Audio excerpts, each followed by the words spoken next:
ધર્મ, અર્થ, કામ, મોક્ષ આ ચારમાંથી તમે જે ઈચ્છો તે મળશે જો આ વખતે આવનારી અતિ પવિત્ર એકાદશીનું વ્રત કરશો તો.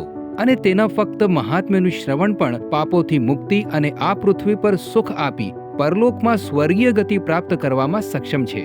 આ છે શ્રાવણ માસના શુક્લ પક્ષની પુત્રદા એકાદશી, જેનો ઉપવાસ અને રાત્રિ જાગરણ કરનારો મનુષ્ય અનાયાસે જ દિવ્ય રૂપધારી, ચતુર્ભુજ, ગરુડની ધ્વજાથી યુક્ત, હારથી સુશોભિત અને પીતાંબરધારી બની ભગવાન વિષ્ણુના ધામે જાય છે. આવા પુરુષ માતા, પિતા, પત્ની ત્રણેયના પક્ષની 10-10 પેઢીનો ઉદ્ધાર કરી નાખે છે. પુત્ર પ્રાપ્તિની ઈચ્છાવાળો તો આ વ્રત જરૂર કરે, પણ અર્થ ઈચ્છે તો અર્થમાં, ધર્મ ઈચ્છે તો ધર્મમાં, કામના પૂર્તિ ઈચ્છે તો કામના પૂર્તિમાં, અને જો મોક્ષ માટે કરે તો પણ પુત્રદા એકાદશીનું પુણ્ય તેને મોક્ષમાં પણ આગળ વધારતું હોય છે.